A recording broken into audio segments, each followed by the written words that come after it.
and the secret hack banks don't want you to discover. Henry thought being disciplined with money was enough, until he discovered the secret hack banks don't want you to know. A simple strategy, used by the wealthy, can turn stagnant savings into a money-making machine.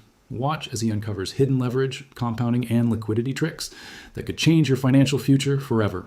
Henry sat in his cramped apartment, the soft hum of his laptop filling the quiet space as he sipped cold coffee. He had always believed he was careful with money. He tracked every expense, paid bills on time, and avoided unnecessary debt.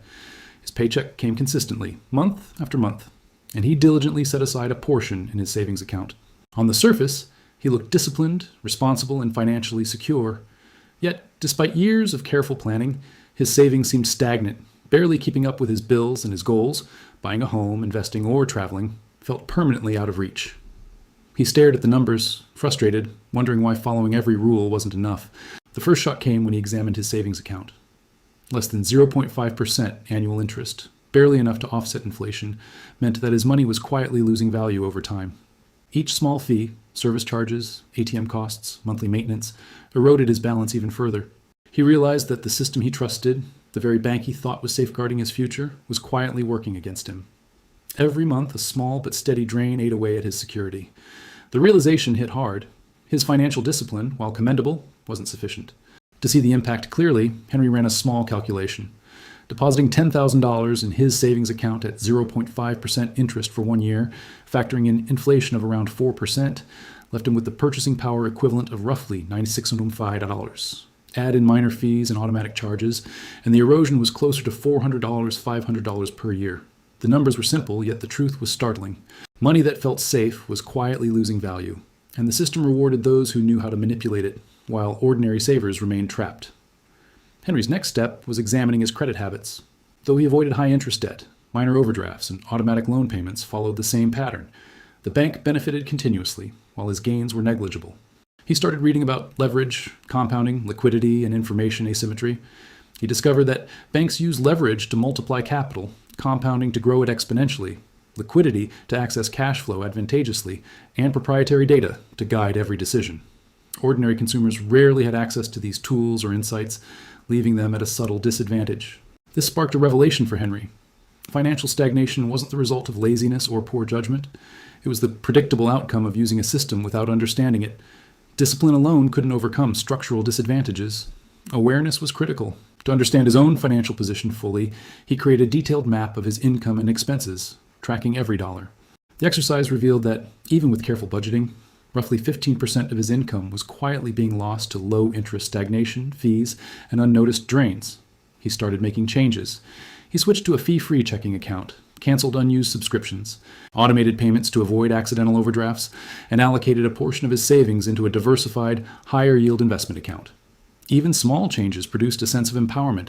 For the first time, he felt like he could take control instead of passively letting his money stagnate. It wasn't an instant transformation, but the psychological shift was profound. Henry also began thinking about leverage. He had avoided debt for years, believing it was inherently risky, but he realized that strategic, low-interest borrowing could be a tool to amplify growth rather than a trap. He took out a small line of credit, not to spend frivolously, but to test controlled, short-term investment opportunities that promised low risk and predictable returns. Combined with careful monitoring and disciplined repayment, this approach could accelerate his progress without exposing him to dangerous levels of debt. He tested this concept with a modest example. By investing $500 per month into a low-cost, diversified fund averaging 7% annual returns, reinvesting dividends, and adding a small leveraged contribution, he could potentially double the growth compared to leaving money idle in savings. The math was undeniable. His previously stagnant balance could now begin compounding meaningfully. It was not magic nor luck. It was understanding the system, calculating risk, and acting with discipline. Over the next few weeks, Henry monitored his finances meticulously. Every fee avoided, every optimized transaction, and every investment contribution felt like reclaiming control. He realized that while the wealthy and banks had long exploited these strategies, they were not inherently secret, just misunderstood by ordinary savers. By observing, learning, and acting deliberately, he could replicate the same advantages on a smaller scale. Psychologically, the change was profound. For years, he had equated discipline with security. Now he understood that security without insight was fragile. True financial empowerment came not just from working hard or avoiding mistakes, but from understanding the invisible flows, recognizing subtle advantages, and strategically directing funds to multiply growth. Henry also learned to manage liquidity. He kept a portion of his money readily accessible for emergencies or time-sensitive opportunities, while investing the rest for growth. This mirrored the approach banks used, maximizing returns on capital while maintaining access to cash when needed. Suddenly, his financial life felt dynamic, flexible, and actionable. By the end of the first month of these changes, Henry felt a sense of possibility he hadn't experienced before. His money was no longer inert. It was a tool. His paycheck was no longer a limit, but a launchpad. The frustration and stagnation that had defined his financial life for years were replaced with curiosity, strategy, and control. He knew the journey had only begun, but he had taken the first step toward mastering a system that previously worked quietly against him. Henry woke the next morning with a sense of purpose that felt almost electric. The previous month's exercises, cutting unnecessary fees, reallocating funds, and experimenting with small, controlled leverage, had transformed his perspective. Money was no longer stagnant. It was a tool waiting to be used strategically. He knew, however, that awareness alone wouldn't be enough. To truly take control, he needed to implement the principles that banks and wealthy investors applied daily: leverage, compounding, liquidity management, and disciplined reinvestment. He started with leverage. Many people feared debt, but Henry had learned that structured borrowing could accelerate growth when used intelligently. He opened a small, low-interest line of credit, strictly earmarked for short-term, high-certainty opportunities. He knew the rules: borrow only what could be repaid reliably, never overextend, and use the funds to invest in vehicles that historically offered higher returns than the cost of the borrowed capital. The math was simple yet powerful. If executed correctly, every borrowed dollar could work harder than his own savings alone. Henry tested this principle with a modest investment. He had $500 each month to allocate and decided to split it, $350 into a diversified, low-cost fund averaging 7% annually, and $150 to experiment with short-term leveraged investments. The results were immediate. The first month's dividends and small gains weren't enormous, but the compounding effect became visible quickly. Each reinvestment subtly increased the base amount for the following month, creating a snowball effect that previously didn't exist in his finances. Simultaneously, Henry refined his cash flow strategy. Banks manage money as a dynamic system, controlling inflows and outflows to maximize growth while minimizing risk. Henry mirrored this approach by categorizing his income: essential expenses, emergency liquidity, investment capital, and discretionary spending. Every paycheck was automatically allocated. He avoided leaving money idle in low-interest accounts, ensuring that every dollar served a purpose. Henry noticed that his psychological relationship with money had shifted. Before, he had perceived his bank balance as static, limited, and frustrating. Now, every dollar had direction and potential. By consciously directing funds, he felt a sense of control and anticipation.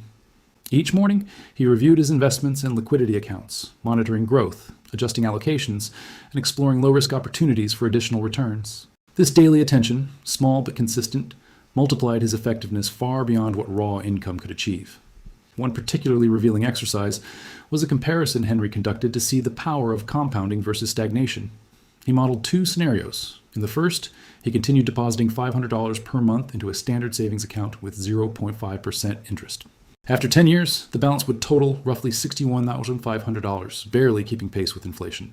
In the second scenario, he invested $500 per month in a diversified portfolio averaging 7% annual returns, reinvesting dividends, and carefully applying a small fraction of leveraged funds for high-certainty short-term gains. In this scenario, his net worth projected over $115,000, even after accounting for loan interest and occasional market fluctuations. Seeing the numbers side by side made it undeniable. Strategy, insight, and leverage could dramatically accelerate growth. Even without increasing his income, Henry's next realization involved liquidity. In his past experience, money tied up in low-interest accounts or inaccessible investments gave the illusion of security. He had been trapped thinking that ownership alone equaled control.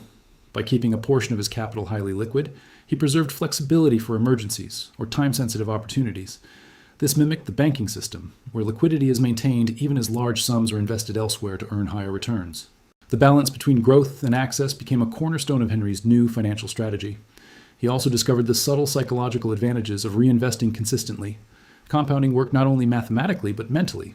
Each reinvestment reinforced the habit of thinking strategically about money, reinforcing awareness and discipline.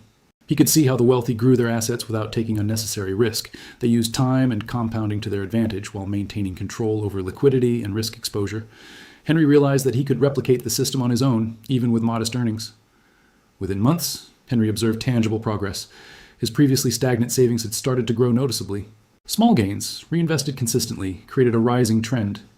Even when minor market fluctuations occurred, The strategy's structure minimized loss while capturing gains. The combination of disciplined allocation, controlled leverage, and active reinvestment created a dynamic financial ecosystem. He was no longer passively watching his money erode. He was directing it purposefully, and the results multiplied over time. Henry's story also revealed a fundamental truth. Financial literacy amplifies income far more than working harder alone. Two individuals earning the same salary could end up worlds apart financially, depending on their understanding of leverage, compounding, and strategic allocation. He reflected on how millions unknowingly allowed their money to stagnate, slowly losing value to fees, inflation, and passive financial behavior. Awareness, action, and discipline together were far more powerful than income alone.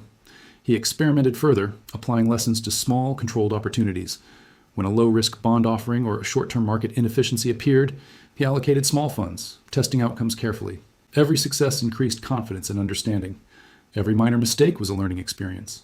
By approaching investment as a dynamic system rather than a static deposit, Henry transformed every financial decision into a calculated step toward growth.